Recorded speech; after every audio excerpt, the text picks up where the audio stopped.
ವಿದ್ಯಾರ್ಥಿಗಳೇ key answers ಅನ್ನು ಮಾಡುವಂತ ಸಮಯ ಸರಿಯಾದ ಉತ್ತರವನ್ನು ಆರಿಸಿ ಬರೆಯಿರಿ. ಮಲ್ಟಿಪಲ್ ಚಾಯ್ಸ್ ಕ್ವಶನ್ ಅದ. ಈ key answers English medium Kannada medium as well as both subjects ಇರ್ತದೆ, ಬೋತ್ ಲ್ಯಾಂಗ್ವೇಜ್ಗೆ ಇರ್ತದೆ. First Kannada medium key answers ಕೊಟ್ಬಿಡ್ತೀನಿ. ಅದಾದ ನಂತರ second PUC business study English medium ಕೂಡ ಇದೇ ವಿಡಿಯೋಲಿ ಕಂಟಿನ್ಯೂ ಆಗ್ತದೆ ಮುಂದ್ಗಡೆ. ನಿರ್ವಹಣೆಯ ಸಾಮಾಜಿಕ ಉದ್ದೇಶ ನಾವು ಚರ್ಚೆ ಮಾಡಬೇಕಾದ್ರೆ ಬಹಳ ಸಲ ಹೇಳಿದ್ನಿ ನಿಮಗೆ. ಸಂಘಟನಾತ್ಮಕ ಉದ್ದೇಶ ಓದ್ರಿ ಅಂತೇಳಿ. ಸಂಘಟನಾತ್ಮಕ ಉದ್ದೇಶ ಇಲ್ಲಿ ನೋಡ್ರಿ, ಇಲ್ಲಿ ಒಂದು ಕಾಣಬಹುದು ಲಾಭ, ಬೆಳವಣಿಗೆ, ಅಸ್ತಿತ್ವ. ಇವು ಮೂರು ಯಾವಪ್ಪ ಅಂದ್ರೆ ಸಂಘಟನಾತ್ಮಕ ಉದ್ದೇಶ. ಬಟ್ ಅವ್ರು ನಮಗೆ ಕೇಳ್ತಾ ಇರೋದು ಯಾವುದು? ಸಾಮಾಜಿಕ ಉದ್ದೇಶ. ಸಾಮಾಜಿಕ ಉದ್ದೇಶಕ್ಕೆ ಆನ್ಸರ್ ಆಪ್ಷನ್ ಡಿ, ಉದ್ಯೋಗ ಅವಕಾಶಗಳನ್ನು ಒದಗಿಸುವುದು. ಓಕೆ, ನೆಕ್ಸ್ಟ್ ಎರಡನೇ ಕ್ವಶನ್, ನೇಮಕಾತಿಯ ಆಂತರಿಕ ಮೂಲ. ಜಾಹೀರಾತು, ಉದ್ಯೋಗ, ಆವರಣ ಇವು ಮೂರು ಏನದಪ್ಪ ಅಂದ್ರೆ ಇವು ಬಾಹ್ಯ ಮೂಲ. ಸೊ ಕರೆಕ್ಟ್ ಆನ್ಸರ್ ಯಾವುದು? ಆಪ್ಷನ್ ಎ, ವರ್ಗಾವಣೆ. ಇದು ಆಂತರಿಕ ಮೂಲ. ವರ್ಗಾವಣೆ ಮತ್ತು ಬಡ್ತಿ ಇವೆರಡು ಆಂತರಿಕ ಮೂಲ ಆಗಿರ್ತದೆ. ಇದು ಕೂಡ ಸಿಂಪಲ್ ಕ್ವಶನ್ ಆಗಿತ್ತು. ಅಗತ್ಯತಾ ವರ್ಗ ಶ್ರೇಣಿ ಸಿದ್ಧಾಂತವನ್ನ ಕೊಟ್ಟವರು ಯಾರು? ನಮ್ಮ ಸಿಲೆಬಸ್ದಾಗ ಅದ. ಇದು ಕೇವಲ ಒಬ್ಬ ವ್ಯಕ್ತಿ, that is Abraham Maslow. Option C is the correct answer. Next ನಾಲ್ಕನೇ ಕ್ವಶನ್, ನಿಯಂತ್ರಿಸುವಿಕೆ ಹಂತಗಳನ್ನು ಓದ್ರಿ 4 ಮಾರ್ಕ್ಸ್ಗೆ ಅಂತ ಹೇಳಿದ್ನಿ. ಅದು ಮಲ್ಟಿಪಲ್ ಚಾಯ್ಸ್ನಲ್ಲಿ ಬಂದದ. ಮೊದಲನೇ ಹಂತ ಯಾವುದು ಅಂತ ಕೇಳಕತ್ತಾರೆ. ಇವೆಲ್ಲ 4 ಹಂತಗಳು ರೀ. ನಿಯಂತ್ರಿಸುವಿಕೆ 4 ಹಂತಗಳು. ಅವ್ರು ಕೇಳ್ತಾ ಇರೋದು ಮೊದಲನೇ ಹಂತ ಯಾವುದಪ್ಪ ಅಂದರೆ ಶಿಸ್ತುಗಳನ್ನು ನಿರ್ಧರಿಸುವುದು. Option B. ಶಿಸ್ತುಗಳನ್ನು ನಿರ್ಧಾರ ಮಾಡಿದ ನಂತರ ಕಾರ್ಯನಿರ್ವಹಣೆ ಅಳಿತೀವಿ, ಆಮೇಲೆ ವ್ಯತ್ಯಾಸಗಳನ್ನು ಹುಡುಕಾಡ್ತೀವಿ. So option B is the correct answer. Coming to fifth question, very simple question ರೀ ಇದು. ಅಕೌಂಟೆನ್ಸಿಲಿ ಕೂಡ ಮಾಡ್ತೀವಿ. ಚರಾಸ್ತಿ ಅಂದ್ರೆ ಕರೆಂಟ್ ಅಸೆಟ್. ಚರಾಸ್ತಿ ಯಾವುದು? ಕಟ್ಟಡ ಫಿಕ್ಸ್ಡ್ ಅಸೆಟ್ಸ್, ಯಂತ್ರೋಪಕರಣ ಫಿಕ್ಸ್ಡ್ ಅಸೆಟ್ಸ್, ಪೀಠೋಪಕರಣ ಫಿಕ್ಸ್ಡ್ ಅಸೆಟ್ಸ್. ಕರೆಕ್ಟ್ ಆನ್ಸರ್ ಯಾವುದು? ಆಪ್ಷನ್ ಬಿ, ಕೈಯಲ್ಲಿರುವ ನಗದು, ಕ್ಯಾಶ್. ಇದು ಚರಾಸ್ತಿ. ನೆಕ್ಸ್ಟ್ ಫಿಲ್ ಇನ್ ದ ಬ್ಲಾಂಕ್ಸ್ಗೆ ಬರ್ತೀನಿ. ಫಿಲ್ ಇನ್ ದ ಬ್ಲಾಂಕ್ಸ್ ಒಂದು ಸ್ವಲ್ಪ ಕನ್ಫ್ಯೂಸ್ ಮಾಡ್ಕೊಂಡಿರ್ಬೋದು ನೀವು, ಬಟ್ ವೆರಿ ಸಿಂಪಲ್ ಇತ್ತು ಅದು. ಫಿಲ್ ಇನ್ ದ ಬ್ಲಾಂಕ್ಸ್ ಮತ್ತು ಮ್ಯಾಚ್ ದಿ ಫಾಲೋವಿಂಗ್ ಏನು ಮಾಡಬೇಕಪ್ಪ ಅಂದ್ರೆ, ಯಾವಾಗ ಆನ್ಸರ್ಸ್ ಗೊತ್ತಾಗಲ್ಲ ಉಳಿಕಿದ ಕ್ವಶನ್ಸ್ಗೆ ಆನ್ಸರ್ ಮಾಡ್ರಿ, ಆಟೋಮೆಟಿಕ್ಲಿ ನಿಮಗೆ ಗೊತ್ತಾಗದಿರುವಂಥ ಕ್ವಶನ್ಗೆ ಆನ್ಸರ್ ಸಿಕ್ಬಿಡ್ತದೆ. ಡ್ಯಾಶ್ ನಿರ್ಧಾರ ತೆಗೆದುಕೊಳ್ಳುವಿಕೆ ಮತ್ತು ವರ್ತನೆಗಳಿಗೆ ವಿಶಾಲ ಮತ್ತು ಸಾಮಾನ್ಯ ಮಾರ್ಗಸೂಚಿ. ಮಾರ್ಗಸೂಚಿ ಅನ್ನೋದು ಯಾವುದು? ನಿರ್ವಹಣೆಯ ತತ್ವ. ಇದು ಮಾರ್ಗಸೂಚಿ ಅಂತ ಕೆಲಸ ಮಾಡ್ತದೆ. ಸೊ 6ನೇ ಆನ್ಸರ್ ಯಾವುದು? ನಿರ್ವಹಣೆಯ ತತ್ವ. 7ನೇ ಆನ್ಸರ್, ನಿರೀಕ್ಷಿತ ಫಲಿತಾಂಶಗಳನ್ನು ಅಂಕಿ ಸಂಖ್ಯೆ ಅಂದಾಗ ಆನ್ಸರ್ ಮುಂಗಡ ಪತ್ರ ಆಗಿರ್ತದೆ. 8ನೇದು, ಮೇಲಧಿಕಾರಿಯಿಂದ ಅಧೀನರವರೆಗೆ ಕೆಳಮುಖವಾಗಿ ಅಧಿಕಾರವನ್ನು ವರ್ಗಾಯಿಸುವುದು. ಮೇಲಧಿಕಾರಿಯಿಂದ ಅಧೀನರವರೆಗೆ ಕೆಳಮುಖವಾಗಿ ವರ್ಗಾವಣೆ ಆಗೋದು ಯಾವುದಪ್ಪ ಅಂದ್ರೆ ಪ್ರತಿನಿಯೋಜನೆ. ಅರ್ಥ ಆಯ್ತಾ? ಸೊ ಯಾವುದು ಆನ್ಸರ್ ಕರೆಕ್ಟ್ ಇಲ್ಲಿ? ಪ್ರತಿನಿಯೋಜನೆ. ಅದಾದ ನಂತರ ಕ್ವಶನ್ ನಂಬರ್ 8ಗೆ ಬರ್ತೀನಿ. ಸಂವಹನದ ಪ್ರಕ್ರಿಯೆಯ ಒಂದು ಮೂಲಾಂಶ. ಸಂವಹನ ಪ್ರಕ್ರಿಯೆಯ ಒಂದು ಮೂಲಾಂಶ ಯಾವುದು? ರವಾನೆದಾರ. ಈ ರವಾನೆದಾರ ಸಂವಹನದಾಗ ಬರ್ತಾನ್ರಿ. ಇನ್ನು ನೆಕ್ಸ್ಟ್ ಈಗ 2 ಆಪ್ಷನ್ಸ್ ಉಳಿದು ನೋಡ್ರಿ ಇಲ್ಲಿ. ಒಂದು ಪ್ರಚಾರ, ಮತ್ತೊಂದು ಜಾಹೀರಾತು. ಈ 2ರಾಗನ ಕನ್ಫ್ಯೂಷನ್ ಮಾಡ್ಯಾರ ಅವರು. ಕನ್ಫ್ಯೂಸಿಂಗ್ ಮಾಡಿಲ್ಲ, ಸಿಂಪಲ್ ಅದ. ವೆರಿ ಸಿಂಪಲ್ ವರ್ಡ್ನ ಅರ್ಥ ಮಾಡ್ಕೋಬೇಕು ನೀವು ಇಲ್ಲಿ. ಡ್ಯಾಶ್ ಒಂದು ಪಾವತಿಸದೆ ಅಂದ್ರೆ ಪಾವತಿ ಮಾಡುವುದಿಲ್ಲ. ಜಾಹೀರಾತು ಮಾಡಬೇಕಾದ್ರೆ ಹಣ ಪಾವತಿ ಮಾಡ್ತೀವಿ. ಅದು ಹೇಳಕತ್ತಾರೋ. ಪಾವತಿಸದೆ ಅಂದ್ರೆ ಪಾವತಿ ಮಾಡದೇ ಇರುವುದು ಯಾವುದು ಅಂತಾದರೆ ಅದು ಪ್ರಚಾರ. ಸೊ ಜಾಹೀರಾತು ಯಾವುದಕ್ಕೂ ಮ್ಯಾಚ್ ಆಗ್ತಾ ಇಲ್ಲ. ಓಕೆ, ನೆಕ್ಸ್ಟ್ ಹೊಂದಿಸಿ ಬರೆಯರಿಗೆ ಬರ್ತೀನಿ. ಹೊಂದಿಸಿ ಬರೆಯರಲ್ಲಿ ನೋಟುಗಳ ಅಮಾನ್ಯೀಕರಣ. ನಾನು ಫಸ್ಟ್ ಟೈಮ್ ನೋಡಿದಾಗ ನೋಟುಗಳ ಅಮಾನ್ಯೀಕರಣ ಯಾವುದಕ್ಕೆ ಸೂಟ್ ಆಗ್ತದೆ ಅಂತ ನನಗೂ ಕೂಡ ಗೊತ್ತಾಗಲಿಲ್ಲ. ಅವಾಗ ಉಳಿಕಿದ್ದನ್ನು ನಾನು ಮಾಡಿದ್ನಿ. ಆಮೇಲೆ ಗೊತ್ತಾಯ್ತು ನೋಟುಗಳ ಅಮಾನ್ಯೀಕರಣ ಎಲ್ಲಿ ಬರ್ತದಂತ. ನೀವು ಕೂಡ ಅದೇ ರೀತಿ ಮಾಡ್ರಿ. ಅದೇ ರೀತಿ ಮಾಡಿರ್ತೀರಿ ಅಂತ ಅನ್ಕೋತೀನಿ. ನೋಟುಗಳ ಅಮಾನ್ಯೀಕರಣ ಯಾವುದಪ್ಪ ಅಂದರೆ ತೆರಿಗೆ ಆಡಳಿತ ಕ್ರಮ. ಅದು ಯೋಜಿಸುವಿಕೆಯ ಪರಿಮಿತಿಯಲ್ಲಿ ಬರ್ತದೆ ಊಹೆ. ಯೋಜಿಸುವಿಕೆ ಅಂದ್ರೆ ಊಹೆ. ಸೊ ಆ ಬೇಸ್ ಮೇಲೆ ನೀವು ಗೆಸ್ ಮಾಡ್ಬೋದು. ವಿಭಾಗೀಯ ರಚನೆ. ಎಸ್ ನಿನ್ನೆ ಅಲ್ಲ ಬೆಳಗ್ಗೆ ನಾವು ಮಾಡಲ್ ಕ್ವಶನ್ ಪೇಪರ್ ಏನು ರಿವಿಷನ್ ಮಾಡಿದ್ವಿ, 1 ಮಾರ್ಕ್ ಅಲ್ಲಿ ಇತ್ತು ನೋಡ್ರಿ.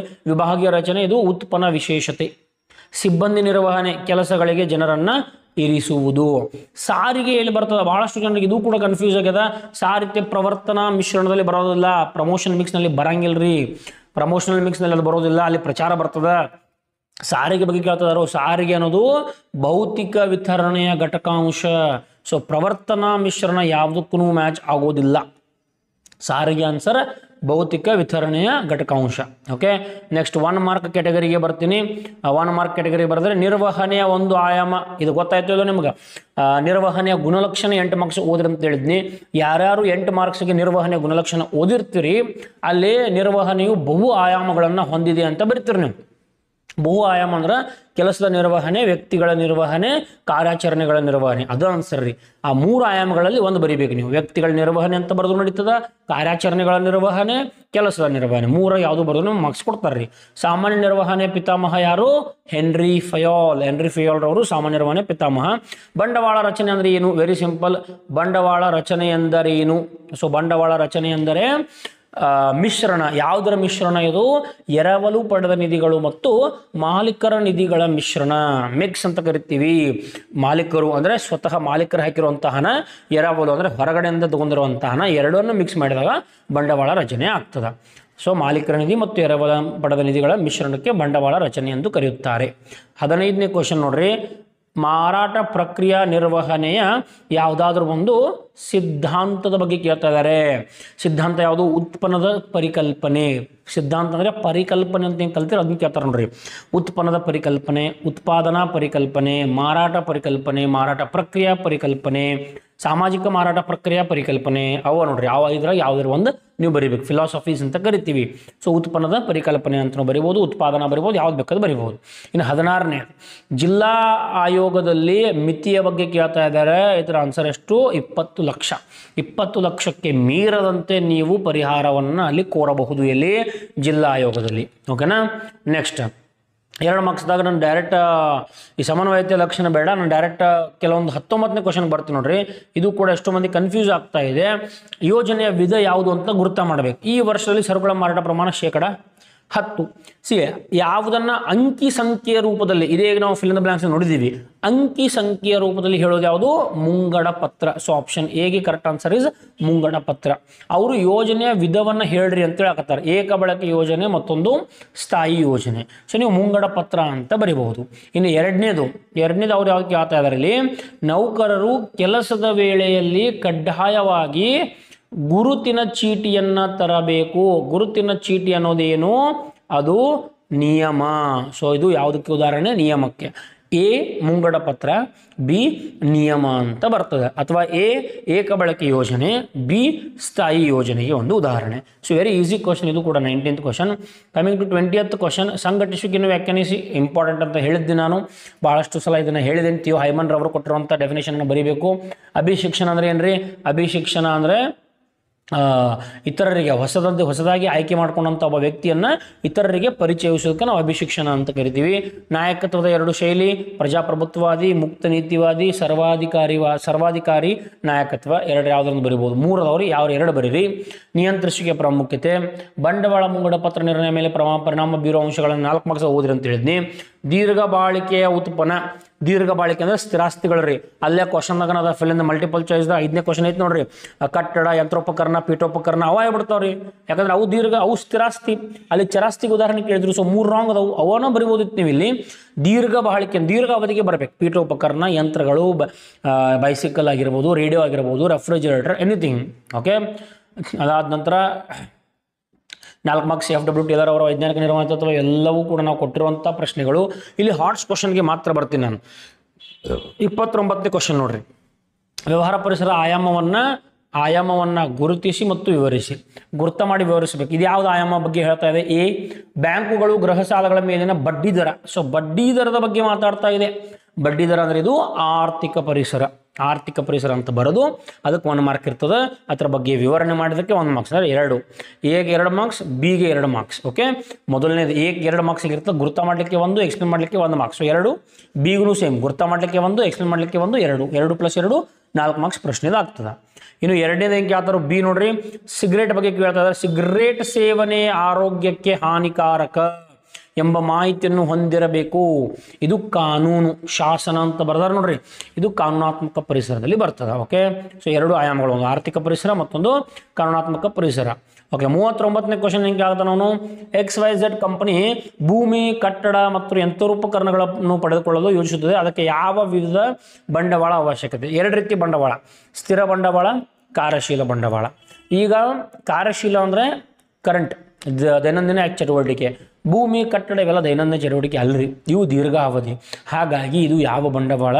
ಸ್ಥಿರ ಬಂಡವಾಳ. ಇಲ್ಲಿ ಏನಾಗ್ತಾರೋ ಇಲ್ಲಿ ನೋಡ್ಬೋದು ನೀವು. ಅಂತಹ ಬಂಡವಾಳದ ಅವಶ್ಯಕತೆ ಮೇಲೆ ಪ್ರಭಾವ ಬೀರುವ ಆ 3 ಅಂಶಗಳನ್ನು ವಿವರಿಸಿ. ಹಾಗಾದರೆ 1 ಮಾರ್ಕ್ಸ್ ಯಾವುದು? ಯಾವ ವಿಧದ ಬಂಡವಾಳ ಇಲ್ಲಿ ಸೂಚಿಸಿರುವಂಥದ್ದು ಸ್ಥಿರ ಬಂಡವಾಳ ಅಂತ ಬರೀರಿ 1 ಮಾರ್ಕ್. ಆ ಸ್ಥಿರ ಬಂಡವಾಳದ ಅಗತ್ಯತೆಗಳ ಮೇಲೆ ಪರಿಣಾಮ ಬೀರುವ ಅಂಶಗಳನ್ನು ಬರೀಲಿಕ್ಕೆ 3 ಮಾರ್ಕ್ಸ್. ಓಕೆ, 34ನೇ ಕ್ವಶನ್ ಮುದ್ರೆ ಬಗ್ಗೆ ಅದ, ಇದೇನು ಡೈರೆಕ್ಟ್ ಕ್ವಶನ್ ಬೇಡ. ಓಕೆ, ಎಲ್ಲವೂ ಕೂಡ ಡೈರೆಕ್ಟ್ ಇತ್ತು. ಡೈರೆಕ್ಟ್ಲಿ ಇಂಗ್ಲೀಷ್ ಮೀಡಿಯಂಗೆ ಬರ್ತೀನಿ. C in English medium first question answer is D, providing employment opportunities, profit, growth, survival, those are organizational objectives, whereas the question is asking about social objectives. So answer is D. Next, coming to second, internal source, very simple, transfer. Coming to question number 3, motivation theory, yaar kotrappa, Abraham Maslow has given theory of motivation.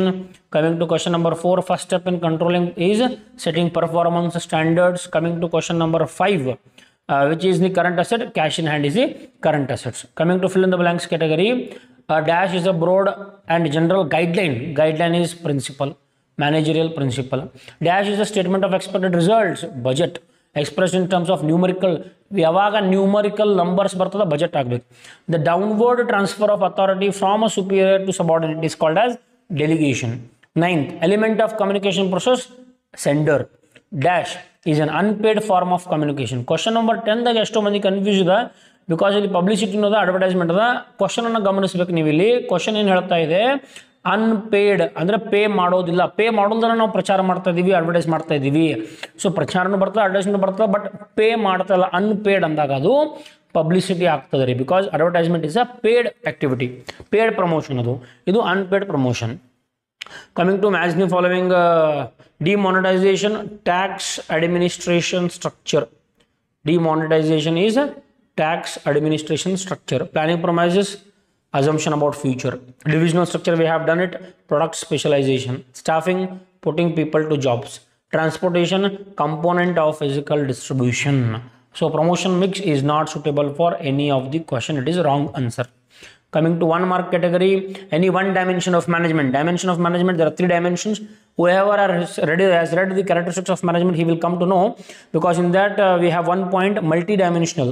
So multidimensionals are management of work, management of people, management of operations. So any one you need to write here. Father of general management, you all know Henry Fayol. What is capital structure? Capital structure is a mix of borrowed fund and owner's fund. Any one philosophy, market philosophy, marketing philosophy, product philosophy, and again different production concept. So philosophy in the sense they are speaking about concepts. Market philosophies, there are 5 philosophies, right? Societal marketing concept, product concept, production concept, marketing concept, selling concept. So any one concept you need to write here.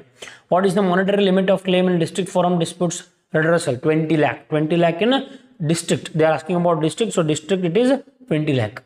Coming to 2 marks category, I'll come to question number 19 directly. They are asking to identify the type of plan. There are 2 types of plan. One is standing plan, another one is single use plan. Now, increase in the quantity of goods sold by 10%. Numbers is nothing but budget, and budget comes under single use plan. B, wearing ID card is compulsory. ID card is a rule. Wearing ID card in your college is a rule. So rule is coming under standing plan. So A is single use plan, that is budget. B, it is standing plan, that is rule. Okay, coming to next question, durable products. Examples for durable products, very simple. Here itself in the multiple choice they have given these all 3 are examples for durable products. Okay, some questions answers are given in your question paper itself. Coming to 4 marks category, I will come to HOTS question. Here, banks have reduced interest rates. Interest rates in the sense it is speaking about economic environment. Advertisement, cigarette smoking is injurious to health. Cigarette smoking is injurious to health.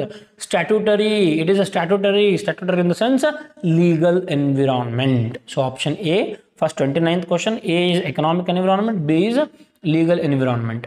And coming to 33rd question, XYZ acquire land building machinery. Which type of capital? Land building machinery all are called as fixed assets.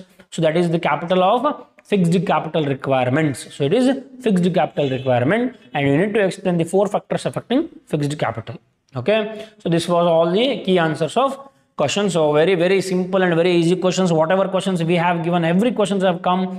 So I hope all the very best, and I hope you have written well. Many of them should score well according to me if they have observed our channel. So next target will be accountancy ಪ್ರಿಪರೇಷನನ್ನು ಮಾಡುವ, ಎಲ್ಲ ಪ್ರಾಬ್ಲಮ್ಸ್ಗಳನ್ನು ಮಾಡುವ, theory ಕ್ವಶನ್ಸ್ಗಳನ್ನು ಕೂಡ ನಿಮ್ಮ ಮುಂದೆ ತೊಗೊಂಡ್ಬರ್ತೀನಿ. So thank you for watching Vikas commerce tutorials. Thank you.